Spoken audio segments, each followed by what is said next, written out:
E aí, pessoas, beleza? Bom dia, boa tarde, boa noite, tudo tranquilo? Como é que estão as coisas com vocês aí nesse mundão de Deus, nesse mundão do nosso Senhor e Salvador Jesus Cristo, onde vocês estiverem aí nesse Brasilzão de muitas cidades, né? Brasil de cidades infinitas. Onde você estiver, muito obrigado por você estar mais uma vez no canal Paulo da Arma 1970. Tá aqui o meu Instagram, Paulo da Arma 1970. Muito obrigado por você estar aí. Agradecendo também a Deus, né? Ao nosso Senhor e Salvador Jesus Cristo, porque sem eles nós não somos rigorosamente nada. O nosso Senhor e Salvador Jesus Cristo sempre conosco. Ele é o caminho, a verdade e a vida sempre. Beleza? Tranquilo? Ó, para você que não me conhece, você que tá chegando aqui agora, eu sou o Paulo do canal Paulo da Arma 1970, pedindo para você curtir o vídeo, se inscrever no canal, comentar, compartilhar esse vídeo para outras pessoas, né? Porque o canal seja visto por outras pessoas aí, onde puder chegar o nosso conteúdo, a nossa imagem, sempre é muito bem-vindo. Muito obrigado mesmo, tranquilo? Se você quiser adquirir alguns dos produtos, alguns dos livros que eu vou citar aqui, sempre tem a opção do canal do canal. Você pode entrar na Amazon, né? Você entra na Amazon, vou deixar a descrição ali embaixo aqui você pode entrar lá, você adquire os produtos, adquire os livros, né, que eu vou falar aqui. Você ajuda o canal Paulo da Arma 1970, beleza? Tá combinado assim? Tá combinado? Então curta o vídeo, se inscreva no canal, comente, a gente volta já já. Tá assim, aqui só amarrando aqui amarrando aqui os vídeos aqui pra gente poder, né, você poder depois assistir depois de 10 segundos, depois de tomar uma água, ó, depois de tomar uma água, você volta aqui. Não sai daí, beleza? Não sai daí, a gente volta já já depois de 10 segundos, tranquilo? Valeu, tchau, tchau, obrigado.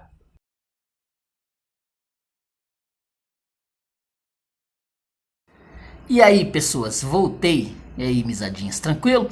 Seguinte, hoje o papo aqui é sério. O papo aqui é sério, não que os outros não fossem tão sérios.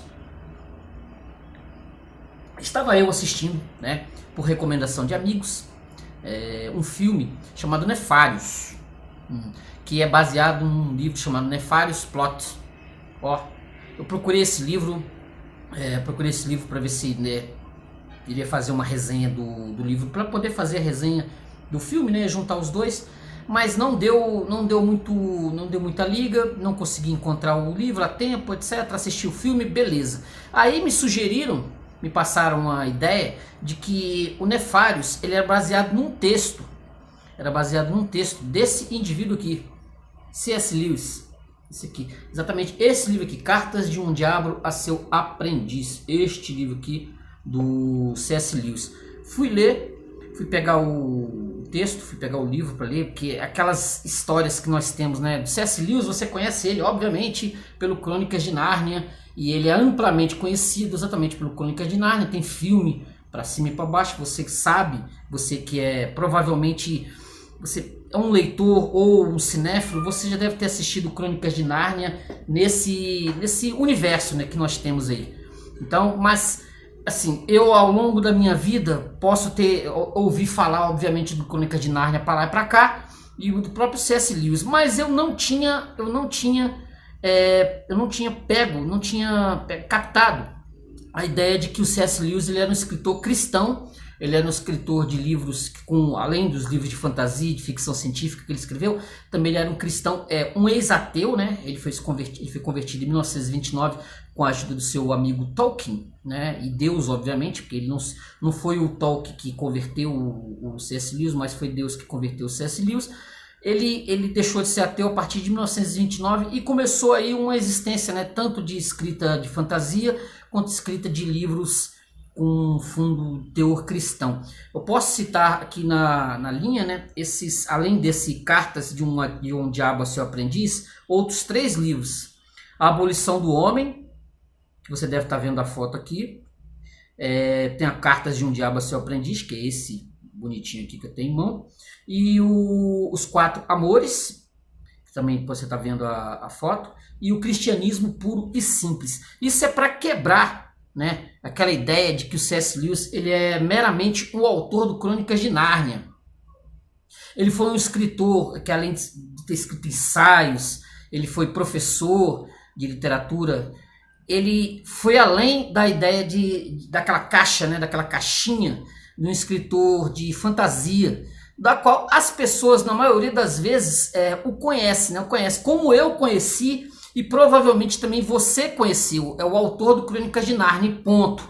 Mas ele foi além disso e escreveu este maravilhoso livro aqui, esse Cartas de um Diabo a Seu Aprendiz. Este livro aqui que eu tenho em mãos, que você pode pegar, né? Você tem aqui, essa edição é da Martins Fontes, que eu tenho em mão aqui. Deixa eu ver aqui, tradução da Juliana Lemos. E eu também peguei em PDF essa outra aqui, né? Que tá meio escurinho no meu PDF, Cartas de um Diabo a Seu Aprendiz, essa edição aqui meio em PDF, que é a tradução, que é da editora, deixa eu ver aqui, Thomas Nelson, né? Brasil. E tem a tradução da nossa queridíssima aqui, deixa eu pegar aqui. Deixa eu ver. São duas. Porque há uma. Eu fiz uma leitura em um e outro e fui percebendo as diferenças de tradução, inclusive dos personagens aqui da história, né? Deixa eu só pegar aqui a tradução aqui dessa daqui. Deixa eu pegar aqui. Eu já tinha facinho aqui, mas em Kindle é mais complicado. Mas eu tiro aqui. Peraí. Início. Vou pegar aqui, seguir aqui. Tem a tradução do. Deixa eu ver se eu acho fácil aqui, gente. Traduzido por Gabriele Gregersen. Então são duas ao mesmo texto, com traduções diferentes. Personagens principais aqui, né? O Maldonado ou Fitafuso, da forma como cada um tiver aqui no texto. O Verme Billy ou Verme Lindo. São diferenças aqui que os tradutores escolheram aqui para se diferenciar, né? Já que existem outras traduções, outros livros aqui que estão circulando por aí, mas geralmente essas duas são as mais, que você vai encontrar mais fácil nas livrarias ou em bibliotecas ou coisa que vale. Beleza? Tranquilo? Dado o recado. Seguinte, nós temos o Cartas de um Diabo a Seu Aprendiz, que é assim, esse Maldonado ou Fitafuso, ele é uma espécie de professor. Ele é um diabo menor, né? Ele está ali nas fileiras do satanismo. Ele tem uma turma que ele está ensinando, que ele está passando informações, que ele está dando uma espécie de curso, né? E escreve, são 31 cartas naquela mesma linha do apóstolo Paulo, dos evangelhos. Ele está escrevendo cartas, por exemplo, a Timóteo, dando orientações de como esse demônio, né, esse demôniozinho, esse Verme Billy ou Verme Lindo, ele vai se portar diante de um indivíduo que ele está assim, fazendo como se fosse ele está usando esse indivíduo, né, ele está fazendo o trabalho. Esse Maldonado, ele passa as informações justamente para esse Verme Billy, para ele poder ele chama de paciente, né? Ele chama de paciente para poder usar todas as estratégias que o diabo tem para poder justamente influenciar as pessoas do planeta Terra. Nós estamos aqui com um texto escrito em 1942.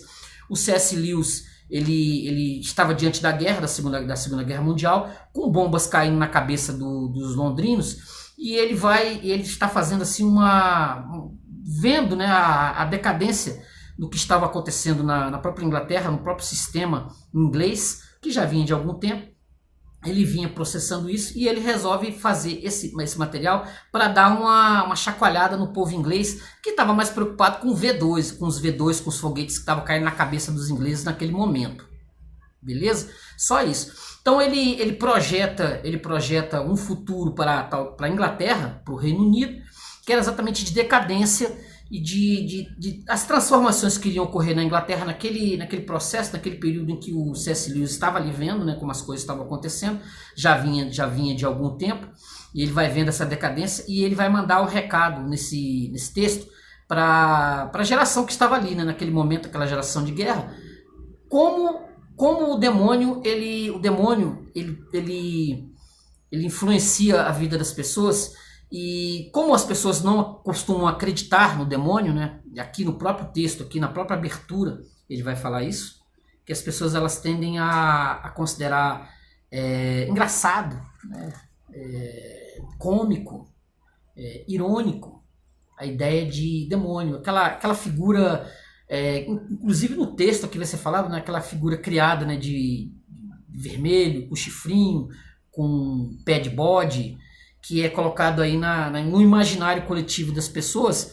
Então, para você não se enganar com essa ideia colocada pela propaganda do que vem a ser o demônio, quais são as estratégias que esse demônio, que esse ser, né, ele se amiscui, se coloca aí entre as pessoas no dia a dia. Como ele funciona com isso?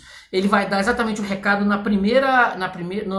logo na introdução do texto.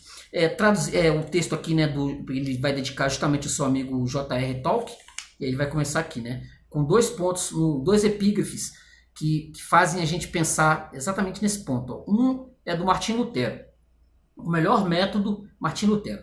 O melhor método para expulsar um demônio, se ele não ceder aos textos das Escrituras, é ridicularizá-lo, zombar dele, pois ele não suporta o escárnio. E o segundo aqui que ele vai dizer é do Thomas More. O diabo, o espírito orgulhoso, não tolera ser motivo de chacota. Então ele vai começar logo aqui no texto, antes de entrar nas cartas, no prefácio, ele vai dizer exatamente isso aqui. Ó. Não tenciono explicar aqui como caiu em minhas mãos a correspondência que ofereço aos leitores.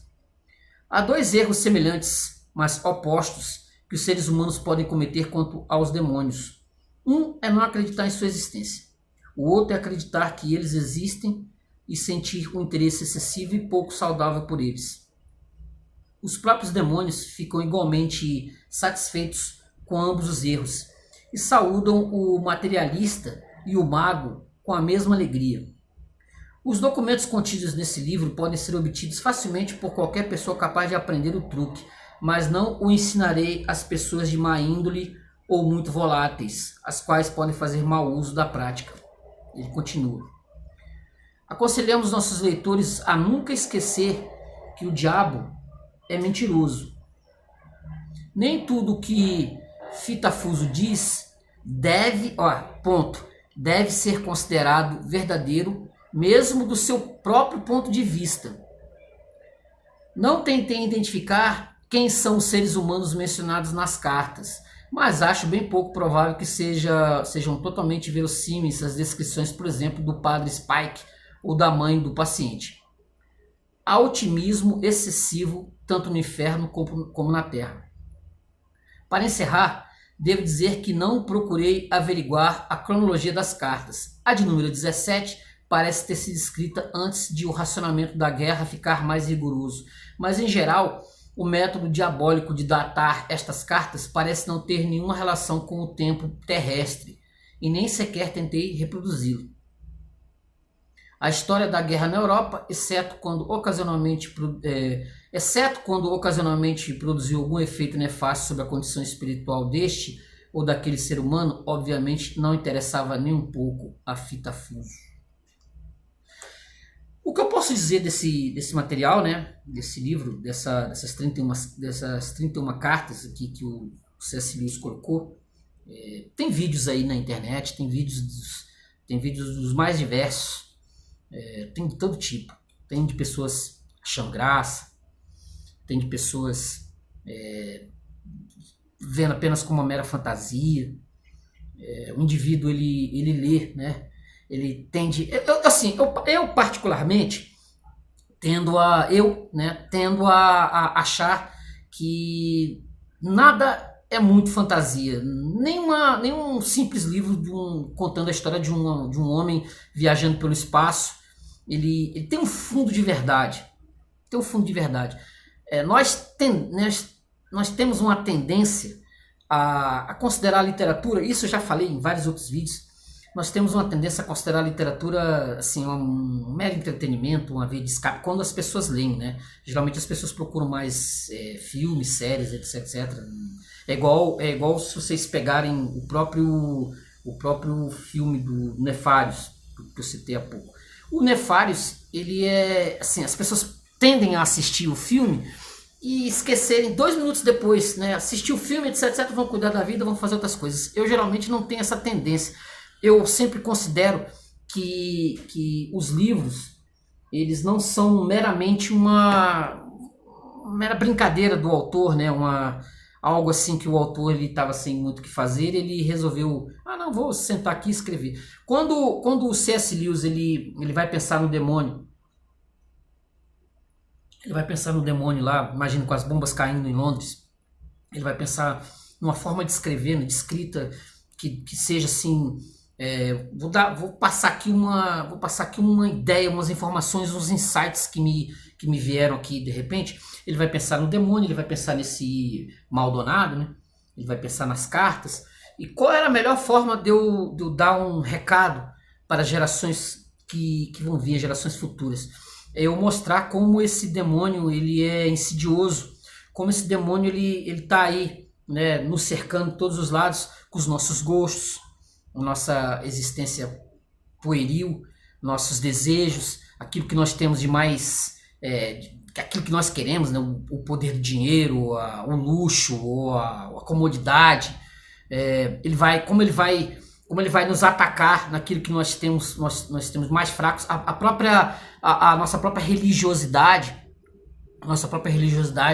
o quanto nós somos, né, religiosos, nós vamos ao culto aos domingos na igreja, nós batemos ponto na igreja, mas o demônio ele tá olhando as nossas formas, as nossas orações, né, as nossas leituras bíblicas. Como o demônio ele sabe, ele nos conhece muito mais do que nós mesmos. O demônio nos conhece, ele sabe de qual sabe as nossas fraquezas, sabe a nossa vaidade, sabe as nossas luxúrias, tudo aquilo que nós temos apego nessa vida. O demônio sabe, entendeu? Aí o C.S. Lewis ele tem uma ideia assim, caramba, né? Eu quero mandar uma mensagem para gerações futuras, mas como é que eu vou colocar um demônio? E esse demônio vai dar dicas, né? Num lugar chamado Faculdade de Tentadores, né? Faculdade de Tentadores, uma coisa meio ideológica, né? Assim, como se fosse uma faculdade voltada para mas aqui voltada para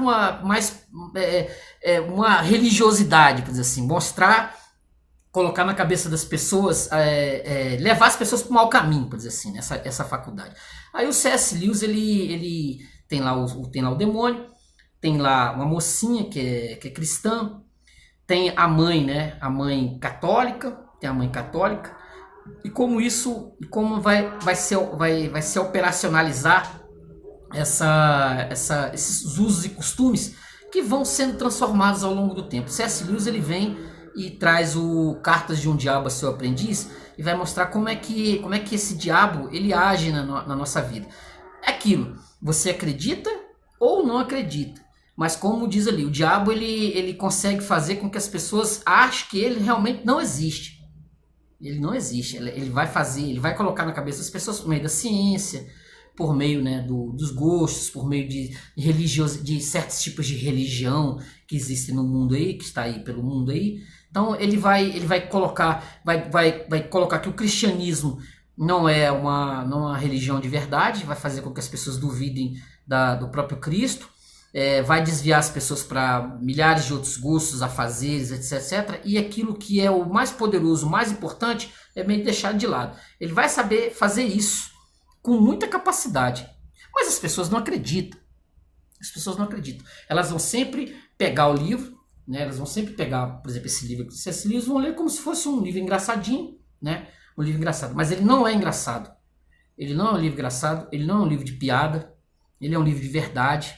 É um livro para nos abrir, né? Abrir as nossas mentes com o que está acontecendo exatamente nesse momento, que nós vivemos exatamente nesse momento que você está aí vendo esse vídeo, as coisas ao seu redor, tudo que está ao seu redor. Você pode pegar e ler o texto e olhar as coisas ao seu redor, o que está acontecendo aí na vida das pessoas, no dia a dia, nas nossas vidas, né? Nossas vidas de religioso hipócrita que nós somos, né? Nós somos muito hipócritas daquilo que nós fazemos, como pecadores, né? Como pecadores. Então ele vai exatamente colocar isso aqui. Ele vai colocar exatamente isso aqui. Algumas passagens que eu separei aqui, nesse livrinho, dividido em duas partes, né? Ele vai ter aqui Cartas de um Diabo a Seu Aprendiz, que é o texto de 1942, e em 1959 ele vai vir com a segunda parte, que é o brinde, né? Talvez ele tenha visto que de 42 até 50, entre 42 e 59, a coisa meio que degringolou na Inglaterra, não ao nível que temos hoje. Não no nível que temos hoje depois de tudo que aconteceu, por exemplo, nos anos 60, ele falecido em 63, ele já tinha uma premonição, né, uma espécie de premonição do vir a ser, né, do que viria a ser futuramente, o próprio processo do que foi os anos 60, ele pegou pouco desses anos 60, né, entre 59 e 63, quando ele faleceu, então ele já teve um vislumbre do que seria a própria Inglaterra, né, ele como irlandês, né, que seria essa Inglaterra e o que viria a acontecer exatamente nos anos que viriam. Assim, sorte dele que não viu o que foi em 60. Logo, né, com o advento dos Beatles e etc, foi dada a nova era, aquela coisa toda. Então eu vou separar um pedaço do texto aqui, logo no comecinho, no capítulo 10, na carta 10. Vai dizer aqui, ó. Querido Verme Billy, fiquei muito feliz quando Ranca-Tranco me contou que o seu paciente fez novas amizades, bastante desejáveis e que você parece ter se aproveitado da situação de modo bastante favorável. Suponho que o casal de meia idade que ligou para o escritório dele seja exatamente o tipo de gente que desejamos que ele conheça. Ricos, inteligentes, superficialmente intelectuais e extremamente céticos quanto a tudo no mundo.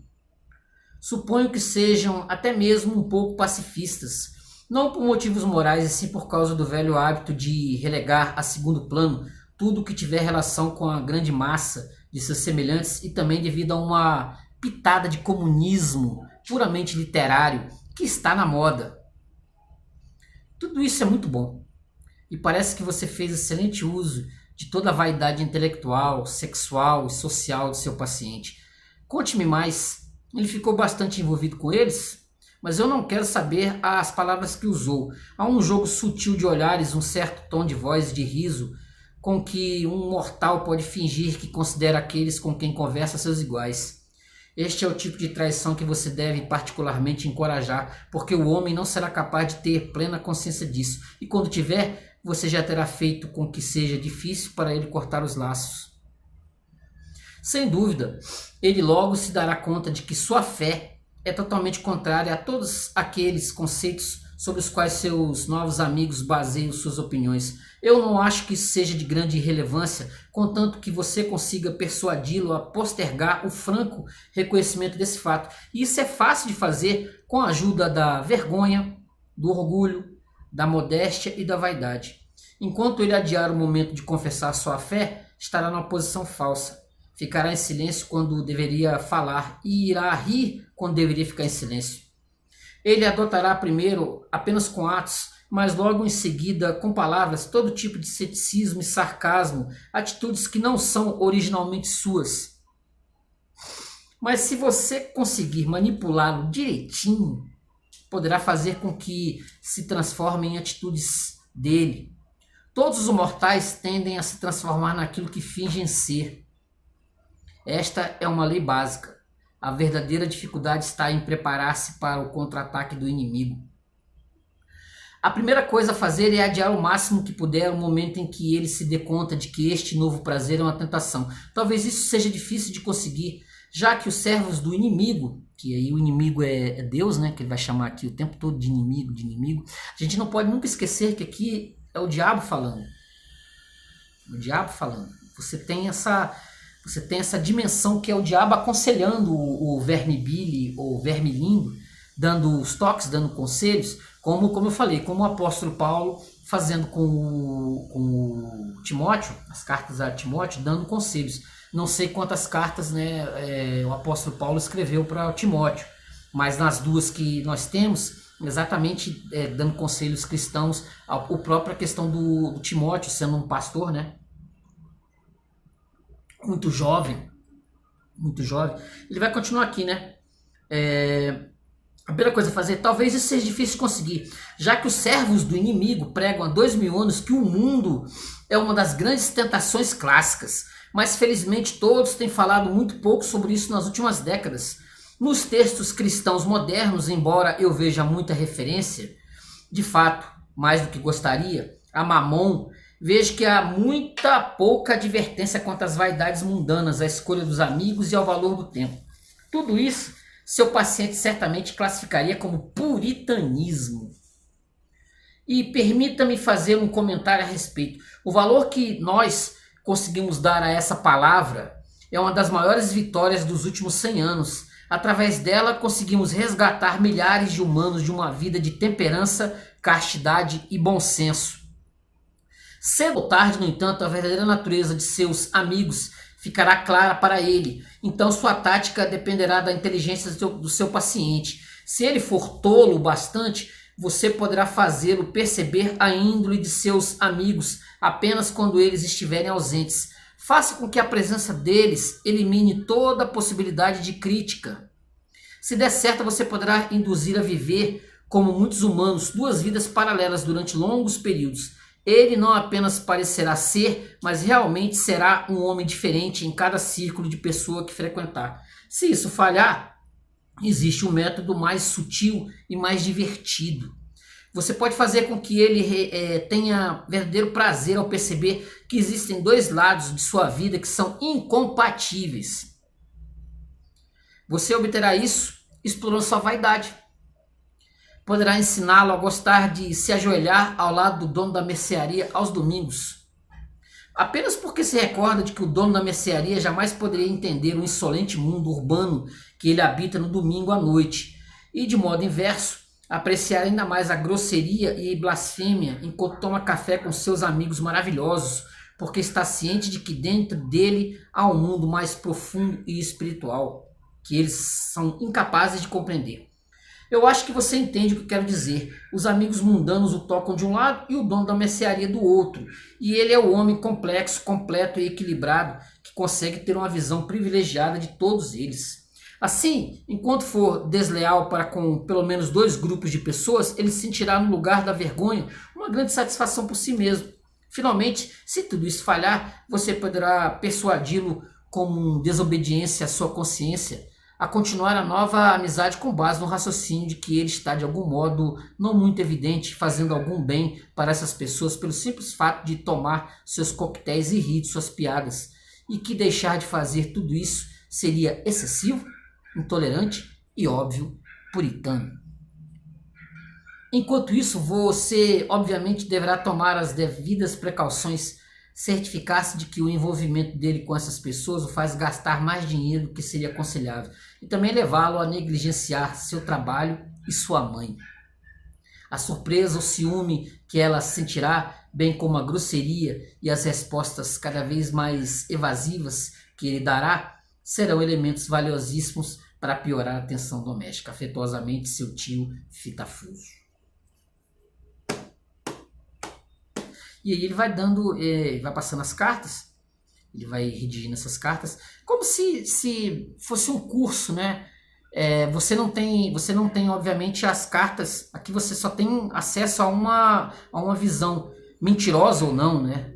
Desse Maldonado. Você só tem a visão do Maldonado sobre o que é passado pro seu aprendiz.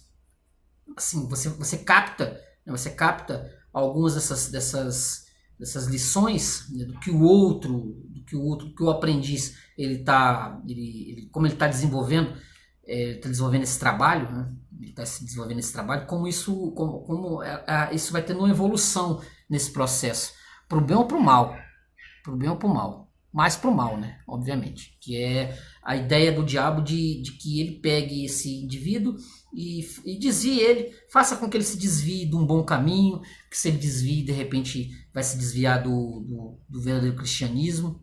Ele vai, esse paciente, esse indivíduo, ele vai ter contato com uma mocinha crente, e isso não vai ser muito bem visto no primeiro momento, mas esse demônio ele vai assim, use das armas, né? Das armas. Como você vai conseguir fazer também com que essa mocinha se desvie? Como isso vai ser feito? É um processo que esse demônio ele vai dando as dicas. Ele, como um profissional, né, como um profissional de muito tempo, como ele vai fazer com que esse aprendiz ele consiga com que esse paciente deixe esse cristianismo ou seja um cristão meia boca, um cristão fraco, um cristão morno, por dizer, em vez de ser um cristão verdadeiro, em vez de ser um cristão atuante, Se esse processo ele vai ser conseguido, né? Isso é algo que, assim, peço a você que pegue o livro, né? E vá ler para você tirar suas pequenas conclusões. Vou tirar aqui mais umas passagens aqui. Você vê aqui.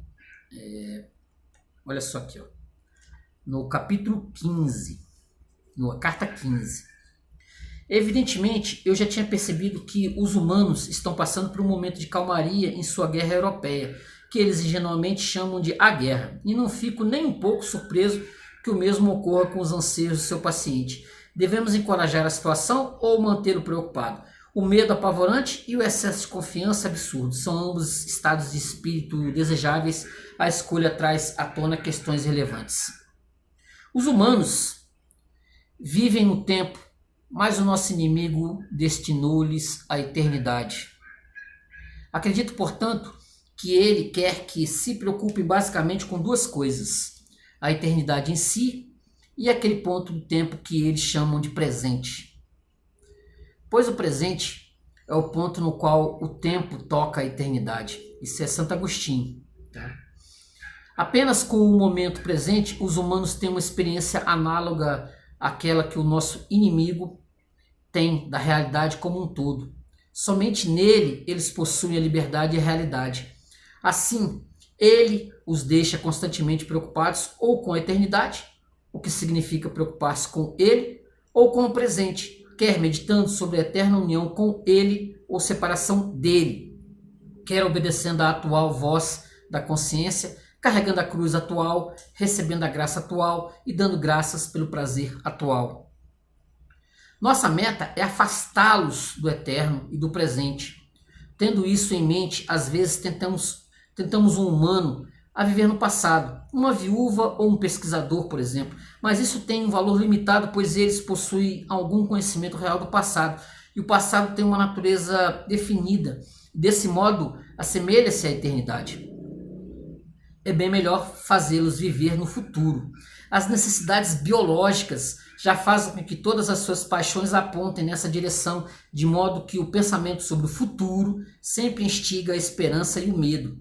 Eles também desconhecem o fato. Então, ao fazê-los pensar sobre o futuro, nós estamos fazendo com que eles pensem em coisas irreais.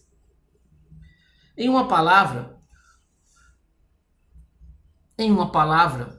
o futuro é, de todas as coisas, aquela que menos se assemelha à eternidade.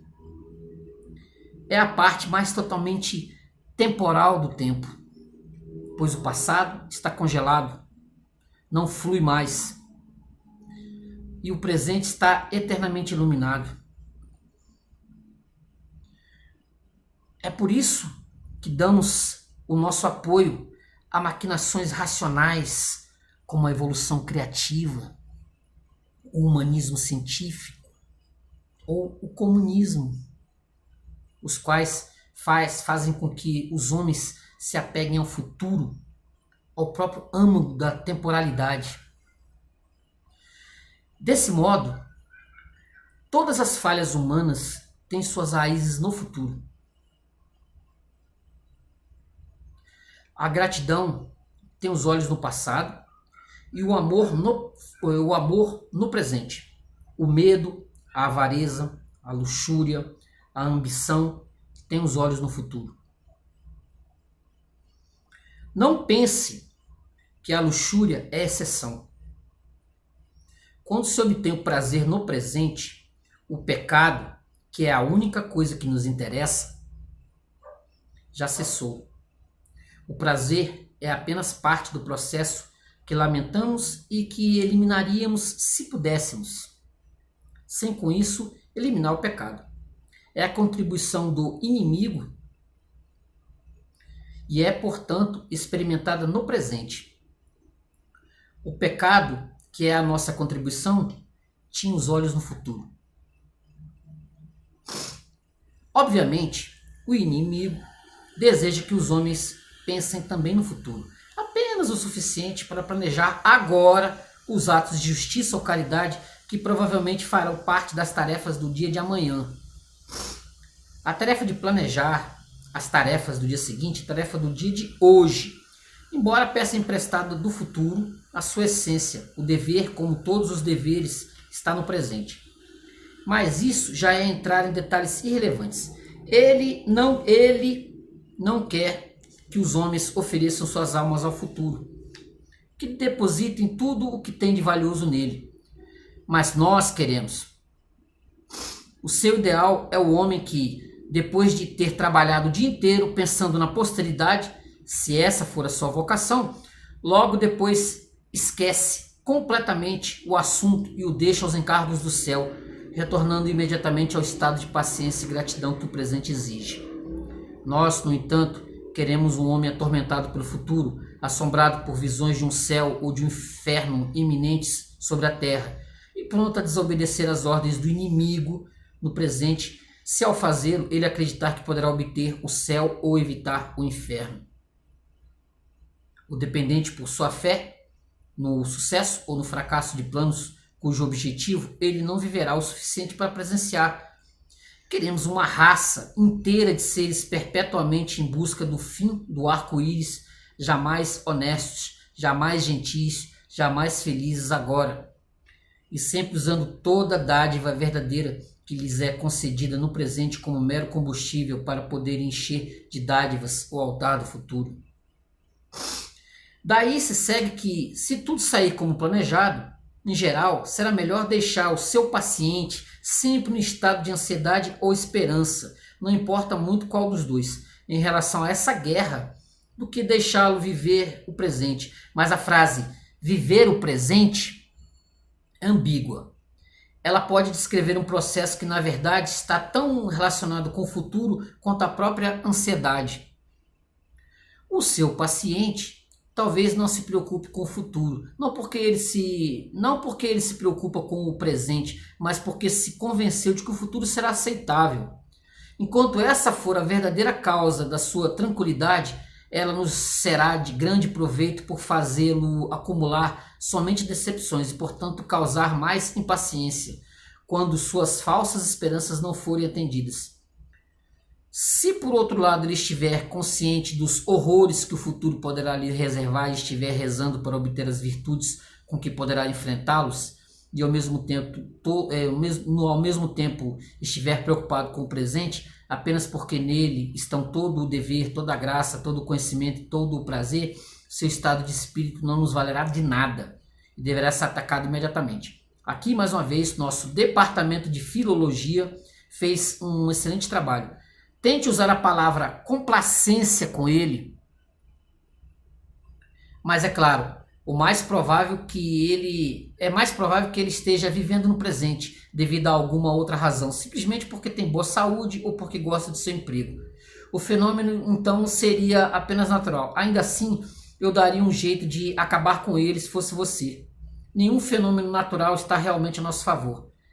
E, afinal de contas, por que a criatura deveria ser feliz? Afetuosamente, seu tio Fitafuso.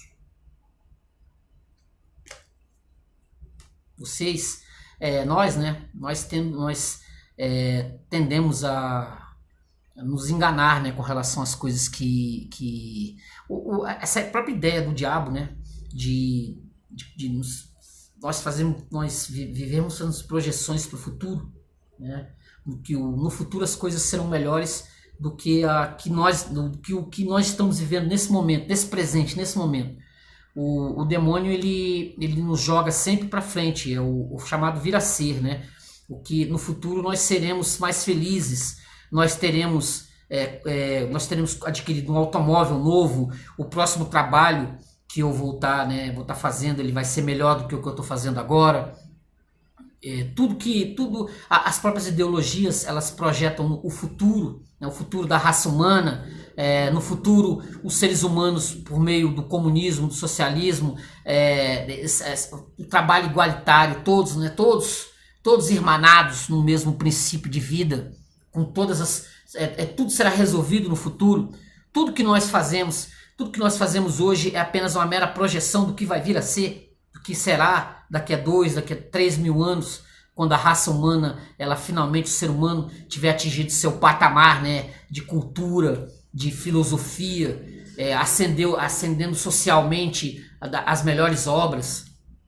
Nós vivemos sempre projetando, nós, indivíduos comuns aqui, nós vivemos sempre projetando coisas, né, que iremos fazer no ano que vem.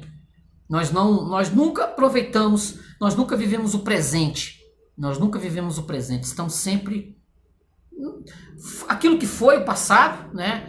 Aquilo que foi lá no passado, que tá preso no âmbar, né? Nos âmbars. Tá preso no âmbar, as moscas, os bichos presos no nosso passado, o que fizemos. Nós não vivemos o dia de hoje, mas estou sempre projetando o que vai vir a ser, entendeu? O que virá, o que seremos no futuro. As ideologias também pregam muito isso. Elas colocam lá na frente, né? Lá na frente, a raça humana edificada por ótimos, extraordinários princípios. Que no momento, nesse presente que eu estou aqui, eu nunca vou saber se isso vai ser concreto, se vai se concretizar ou não. Mas as ideologias, elas prendem, né, o ser humano, prendem o ser humano nessa ideia do que será, né, esse futuro de irmandade. Não um futuro no céu, né, com Cristo. Quando deixarmos estarmos aqui, né, não estivermos mais aqui, e nós vamos estar no céu, como disse Agostinho, né, nós vamos viver no céu, e a raça humana, aqueles que ficarem aqui, né, nesse mundo, projetando, né, projetado por essas ideologias, o futuro da raça humana, a socialização total do ser humano. Tudo isso são projeções. Tudo isso são projeções de coisas que as concretudes, né? O que é o concreto nessa forma de pensar, quando deixamos de viver o presente, quando deixamos de ser presente, quando nós não pensamos em Cristo. Quando nós não pensamos em Cristo, nós nos agarramos a ideias e filosofias que nos projetam para frente, projetam para o futuro. Mas será que isso é real? Será que isso é verdadeiro? Ou é mais uma mentira do pai da mentira? Mais uma, né? Deixa eu ver aqui mais. Eu tinha separado aqui várias passagens, mas o vídeo ele vai ficar... Se eu fosse pegar o livro todo para mostrar como o demônio ele é insidioso, como ele consegue por meio de tramóias, por meio de mentiras, por meio de artifícios, ele vai fazendo com que o ser humano ele se desvie, né, da verdade, que é Cristo. No final das contas, a verdade é Cristo. Como ele se desvia dessa verdade, como ele vai atacando nas mínimas coisas, né, no dia a dia, nosso dia a dia, como ele vai nos enganando, né, e vai nos deixando enganados por meio de um monte de situações, que está aí no dia a dia. Quem quiser ver, quem tiver aí, né, quiser ver como está a sociedade, como a sociedade ela gira ao nosso redor, ele vai reconhecer exatamente os pontos colocados pelo C.S. Lewis lá em 1942, 1941, 1942, que vão dar exatamente no momento atual, no momento em que nós vivemos. Esse livro, como eu falei, ele é dividido em duas partes, né? O C.S. Lewis escreveu a primeira parte por volta de 1941, publicou em 42, as bombas caindo em Londres. Aí ele viu que o mundo tinha sofrido um processo, na Inglaterra tinha sofrido um processo de muitas modificações, muitas mudanças nesse período entre 42 e 59. Aí foi proposto a ele que assim, vamos lá, você não quer fazer uma continuação, né? Você não tem uma ideia assim, né? Uma continuação daquele primeiro texto que você escreveu lá em 1942? Eu falei, ok, não sei, vou colocar, não sei se de repente é interessante. Não sei se é interessante. O mundo já tinha colocado suas distopias, né? Já tinha atravessado suas distopias. Eu posso até brincar que esse Cartas de um Diabo a Seu Aprendiz é uma distopia, né? Eu posso até colocar como uma distopia. Nós temos, né, 1984, a distopia das distopias, né? O texto que o George Orwell vai nos colocar, vai nos trazer exatamente aquele futuro sombrio. Assim, você pode ter duas visões sombrias de mundo, né? Aquela ideia de mundo sem esperança. Não há esperança. O C.S. Lewis tem sua forma de distopia, né? Eu estou colocando a distopia entre aspas, tá? E a verdadeira distopia, que é justamente 1984. O mundo sombrio.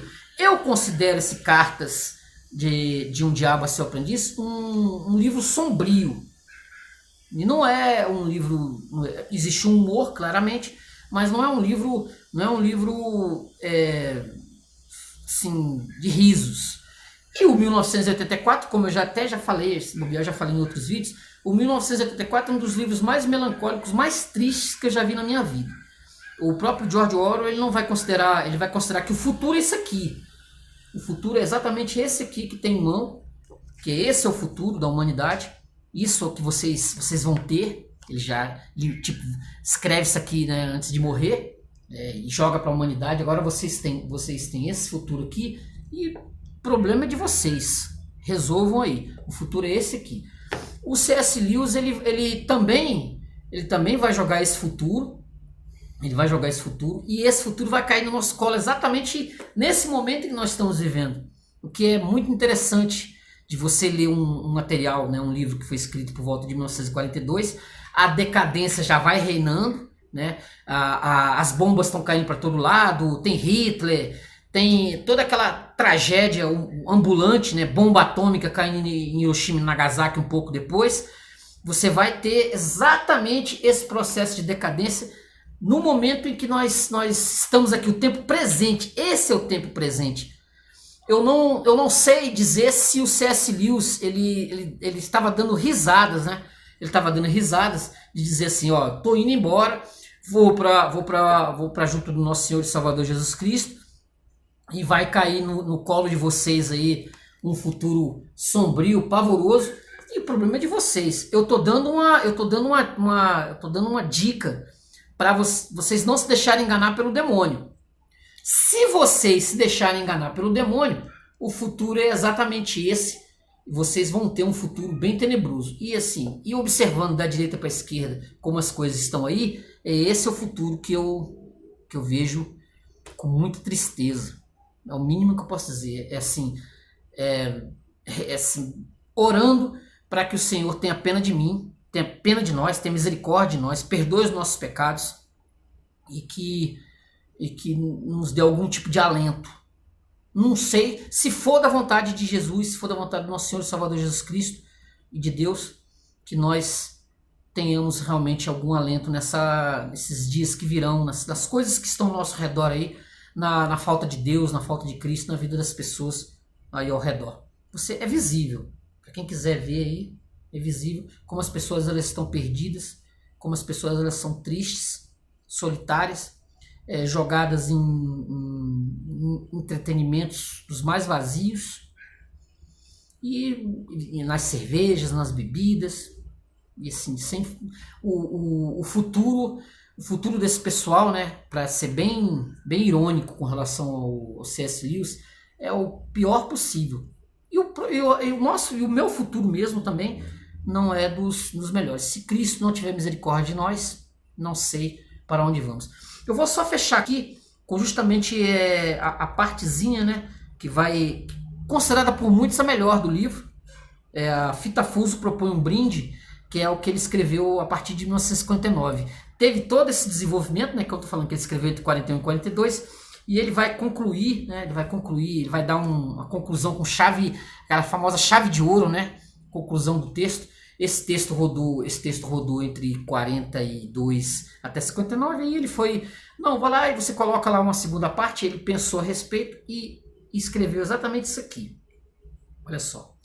Tenho fontes confiáveis que me dizem que os jovens humanos, volta e meia, suprimem o seu gosto incipiente pela música clássica ou pela boa literatura, porque isso talvez os impeça de ser gente como a gente. Que as pessoas que realmente desejam ser honestas, castas ou sensatas e que recebam a graça que permite que elas sejam assim, acabam não cedendo ao impulso, pois aceitá-lo faria com que fossem diferentes. Ele vai fazer uma crítica aqui justamente também ao sistema capitalista, ao sistema os sistemas políticos em geral, né? Ele vai falar sobre isso aqui, o diabo vai falar de como ele se aproveita muito do sistema democrático, né, entre as pessoas. Mas aqui, ó, poderia ser mais uma ofensa contra a ordem das coisas, poderia deixá-los fora do círculo da irmandade, impossibilitaria sua integração com o grupo. Eles poderiam, ó horror dos horrores, tornar-se indivíduos. Tudo se resume à prece que uma jovem humana supostamente recitou recentemente. Meu Deus, faça com que eu seja uma moça normal do século XX.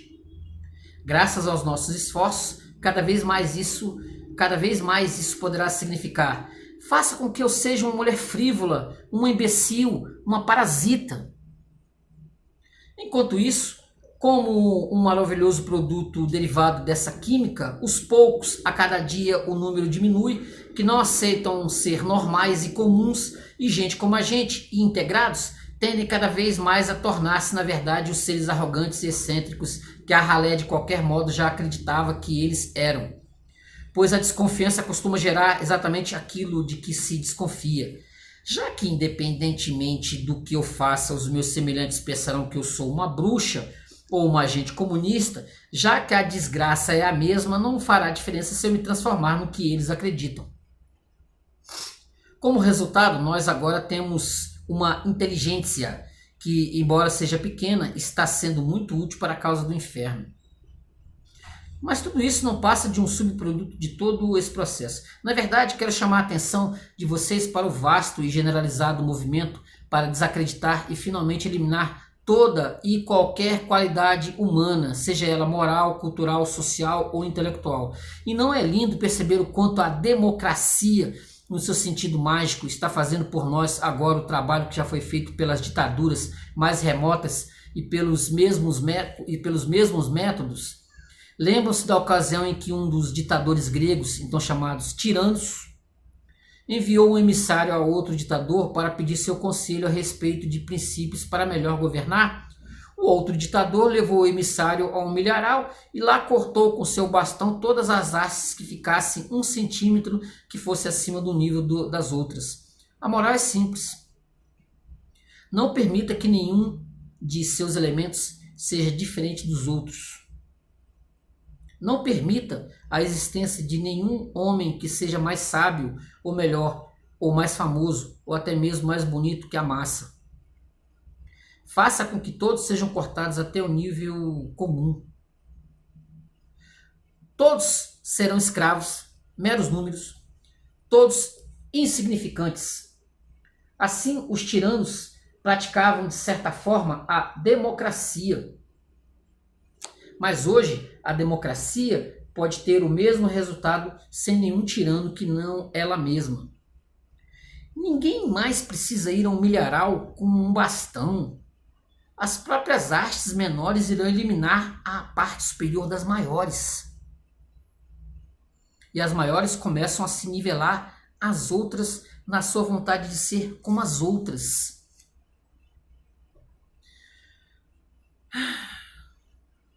Eu já disse que é uma tarefa árdua e complicada segurar a danação dessas pequenas almas, dessas criaturas que quase deixaram de ser indivíduos. Mas se vocês fizerem o esforço necessário e usarem de suas habilidades, poderão ficar bem confiantes no resultado. Os grandes pecadores apenas parecem ser uma presa mais fácil, mas eles são imprevisíveis. Depois que vocês os manipularem por 70 anos, o inimigo poderá arrancá-los das suas garras no ano seguinte. Percebam que eles são capazes de um arrependimento verdadeiro. Eles têm verdadeira consciência da culpa. Se as coisas tomarem o rumo errado, então estão tão prontos para desafiar as pressões sociais em nome do inimigo, como estão para desafiá-las no seu nome, no nosso nome. De certa forma, é mais trabalhoso rastrear e golpear uma mosca que foge do que atirar a pouca distância no elefante selvagem. Mas o elefante dará mais trabalho se vocês não o acertarem.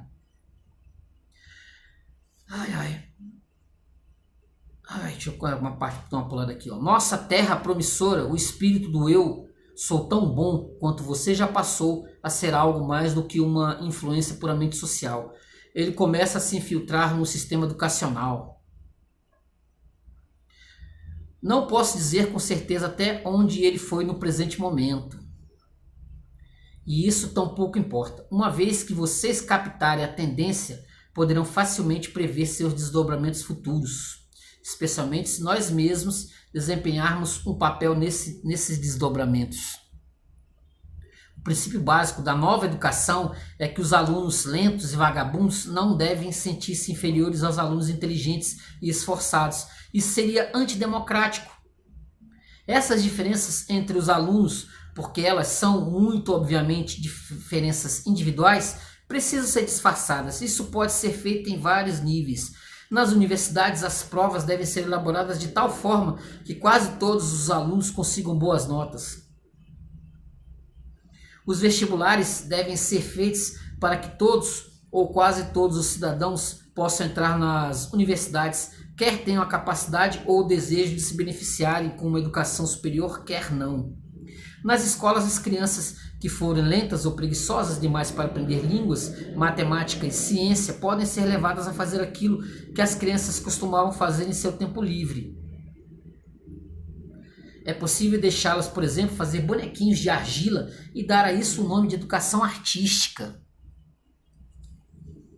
Mas, durante todo esse tempo, jamais deve haver nenhuma menção ao fato de que elas são inferiores às crianças que estão efetivamente estudando.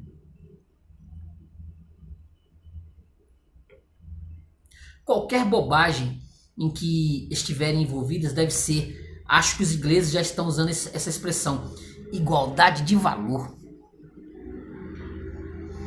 E é possível conceber um esquema ainda mais drástico. As crianças que estiverem aptas a ser transferidas para uma classe mais adiantada podem ser mantidas na classe anterior usando métodos artificiais com a justificativa de que as outras poderiam ter algum tipo de trauma por Beelzebub, que palavra mais útil, trauma, caso ficasse para trás. Assim, o aluno mais inteligente permanece democraticamente acorrentado a seus colegas da mesma idade em toda a sua carreira escolar, e um menino capaz de compreender Ésquilo ou Dante é obrigado a ficar sentado ouvindo seus coevos tentando soletrar o vovô viu a uva. Não é isso que nós temos aí? Não é isso que nós temos na nossa realidade, nesse mundo que nós estamos vivendo? Você que está assistindo esse vídeo, você sabe que exatamente, você tem essa ideia de que é exatamente isso que está aí ao nosso redor. Quer dizer, foi visto esse processo de decadência, né? Foi descrito nisso. O Dalrymple, ele, que é um psiquiatra, um psicólogo inglês, ele escreve vários livros, né? Vários livros a esse respeito. Inclusive eu tenho um no canal do Dalrymple, se você procurar aí Dalrymple, você vai ver que ele vai contar exatamente como está a Inglaterra nesse século XXI, como a coisa entrou num processo de decadência tal que os ingleses praticamente, pode-se dizer assim, que eles literalmente acabaram. Entendeu? E isso estava sendo visto pelo C.S. Lewis lá atrás. O Dalrymple vai exatamente dar essa noção de como os ingleses, né, eles saíram de uma nação forte, com escritores extraordinários, tiveram Shakespeare, tiveram John Milton e tantos outros, para uma nação envolvida num processo de decadência que vem, né, obviamente, lá dos anos 30, 40, 50, com o advento da televisão, com o advento do computador, com o advento dos celulares, com as telas. O tanto que os ingleses, eles, com a entrada de imigrantes, todo esse caldeirão, né, caldeirão de influências, que fizeram com que o inglês ele seja hoje um povo absurdamente adoentado.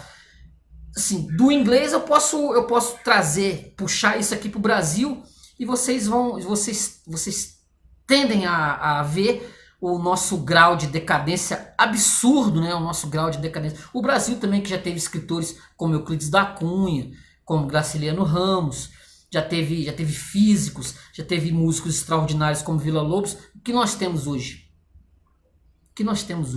O nosso cristianismo decadente, né? O cristianismo absurdamente decadente, a própria Igreja Católica tomada pela teologia da libertação, as igrejas evangélicas tomadas por um liberalismo, as church, tudo isso que nós vemos ao nosso redor como chegamos a isso. Como chegamos a isso, esse estado de coisas. Entendeu? Então, este livro aqui é exatamente essa distopia, né, entre aspas. Ele vai relatar como o diabo ele conseguiu, né, no final das contas, nos deixar assim tão pobres, tão miseráveis. E tem aí o pecado que está entranhado em nós e nós não conseguimos nos desvencilhar dele de forma alguma. Beleza? Então é o seguinte, gente. O C.S. Lewis, Cartas a um Diabo a Seu Aprendiz. Tá? Cartas a um Diabo a Seu Aprendiz é um livro recomendadíssimo. Incrível como você pode passar muito tempo ao longo do tempo. Você pode até pegar, né, o Crônicas de Nárnia por aí, mas esse livro não tá aí fácil. Não é assim um livro assim que alguém vem para você e diz assim, ó, lê aquele C.S. Lewis lá, lê o Cartas de um Diabo a Seu Aprendiz, que vale muito a pena. Não é um livro que está aí sendo comentado. Você pode chegar nas grandes livrarias, você vai encontrar pilhas e pilhas de 1984, porque se o George Orwell nos colocou isso aqui como futuro da qual, né, nós não vamos nos desvencilhar, se isso aqui está em todo lugar, o Cartas de um Diabo a Seu Aprendiz já não é um livro que você encontra assim em qualquer esquina. Mas de qualquer forma, vale a pena ser lido.